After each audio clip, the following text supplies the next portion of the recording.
दादा ती पोरगी फार रगेल वाटते। एकतर तिचं संबळ वाजवणं डोक्यातून जात नाहीये, त्यात मगाशी थाळी हातातून काढून घेतल्यानंतर 9 दिवस कडक उपवास करणार अशी शपथ घेतली तिने। नेमकं कोणाला दाखवायला करते ते पण आपल्या घरात। दादा हिला हक्कलं पाहिजे। आणि मग पूजेला संबळ वाजवणारा नाही भेटला तर? संबळवाला येणार, काळजी करू नका। दादा तुमचा शब्द कधी पाडलाय का? मगासारखा आरडाओरडा न करता यांना घरातून बाहेर काढू। कोणाला चान्सच नाही मिळाला पाहिजे यांना थांबवायला। कसं? असं काहीतरी करतो ना त्या आत्मारामला जास्त त्रास होईल, मग त्याला हॉस्पिटलला घेऊन जावं लागेल आणि बापासोबत पोरीला पण जावंच लागेल।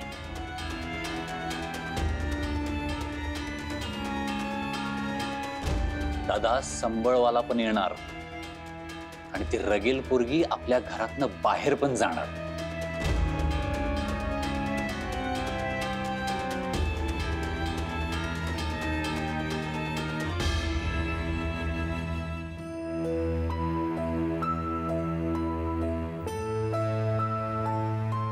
वाह, फार छान झालाय गुलाबजाम।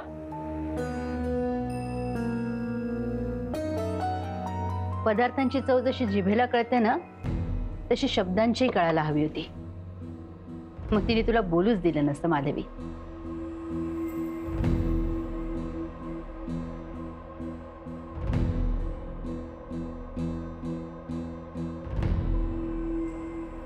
जोरदार भूक लागली मला, पटकन वाट।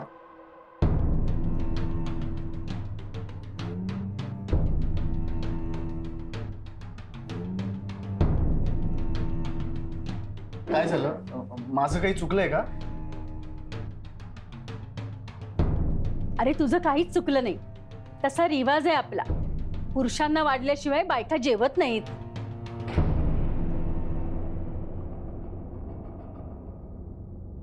असलं कसलं रिवाज? म्हणजे मला जेवायचंय म्हणून माझी आई, बहीण आणि काकी जेवणावर उठणार?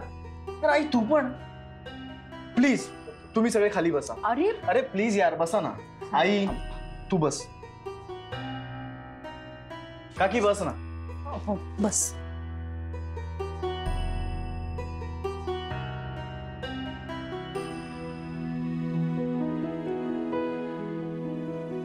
गायत्री, तू अनकम्फर्टेबल काय? स्थिर बस, अगं शांत बस। स्माइल, स्माइल कर। गुड।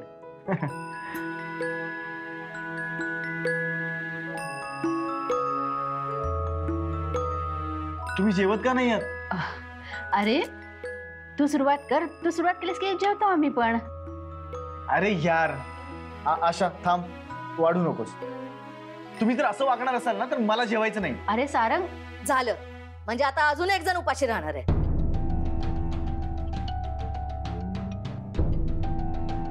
अजून म्हणजे कोण नाही जेवलंय? ही काय ही मुक्ता एक नाही तब्बल 9 दिवस उपाशी राहणार आहे, उपास करणार आहे, उपास पाण्याशिवाय काय बी घेणार नाही म्हणते। मला तर बाई अजिबात नाही जमायचं, म्हणजे उपाशी राहायचं आणि एवढं काम पण करायचं, हिला कसं जमणार आहे काय माहिती। हा पण हिला काही झालं ना तर माझ्याकडे बोट नाही करायचा। माझ्यावर आधीच कामाचा लई लोड आहे, त्यात एवढं जास्तीचं काम करून मला काही झालं तर मग या घराचं काय होणार? अच्छा, जरा मध्ये मध्ये पाणी पीत जा।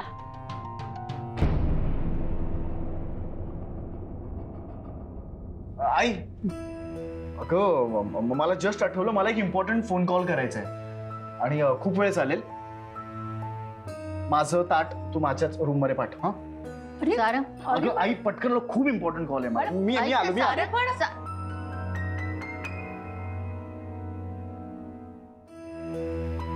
9 दिवस उपवास, ते पण काही न खाता, असं का करते ती?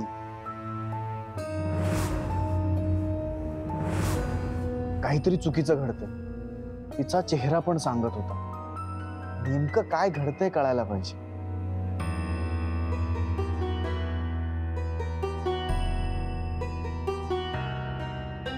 हे घ्या तुमच्या जेवणाचं ताट काही लागलं तर आवाज द्या. का 2-4 पोळ्या आणूनच ठेवू मी इथं? की असं करता का? मला आवाजच देता का? मला काही नको. तुम्ही सगळे जेवलात का? मी काय आता एवढ्यातच जेवले? मला माझं जेवण पटकन सपावं लागतं. काय ना, आता मालकांची दुपारची झोप होईल, मग त्यांना चहा लागतो. पण आता कधी कधी काहीतरी उशीर ऐक ना. होतो. ऐक ना, माझा प्रश्न फक्त एवढाच होता की घरातले सगळे जेवले का? हा म्हणजे तेच सांगते ना. म्हणजे मी जेवले, नंतर बाकी एक काही मिनिट आले. एक मिनिट मी तुला 3 ऑप्शन्स देतो, त्यातलं एक निवड. ए म्हणजे हो, बी म्हणजे नाही, आणि सी काही लोक बाकी आहेत. आता सांग.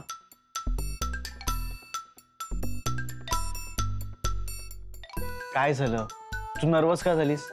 कारण की मला समजच ना की एवढ्या कमी शब्दात कसं उत्तर द्यायचं. नाही म्हणजे मी बोलायला लागले ना तरी मला जास्त शब्द लागतात. मग एवढं कमी याच्यात कसं होणार? म्हणजे मी एकटी असते ना तेव्हा पण मला बोलताना लई बोलावं लागतं बघा. मला जमतच नाही. मग मीच मला बोलते की नको बोलू बाई, नको बोलू, गप्प बस. मला समजलं, सगळं समजलं. बरं झालं बाई, कोणाला तरी समजलं. मी काय म्हणत होते? मी आता जेवतो. हा जेवतो. मग तुम्हाला काहीतरी नाही लागलं? लागणार, काहीच नाही लागणार. जातो आता. बरं. आशा, ते मुक्ताने उपास धरायचा का ठरवलं?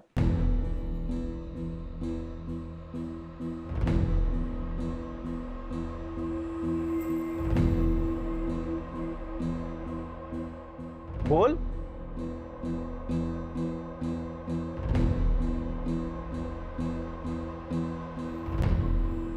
माधवीताई, एका शब्दात उत्तर दिलं मी. वाह, एका शब्दात. लई भारी. नाही नाही नाही नाही, असं नाही जमणार.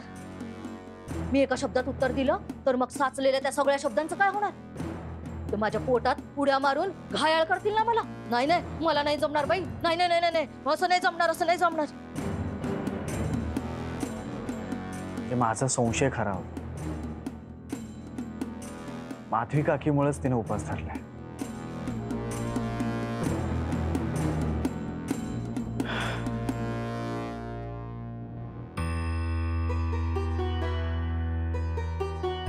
ती जेवणार नसेल तर माझ्या घशाखाली तरी घास कसा उतरणार?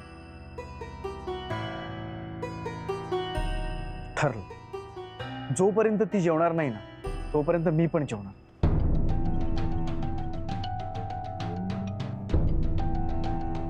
खूप जोराची भूक लागली यार. कसं जमणार आहे मला? काही करून तिला उपास सोडायला लावावाच लागेल, तर भुकेनं माझा जीव जायचा.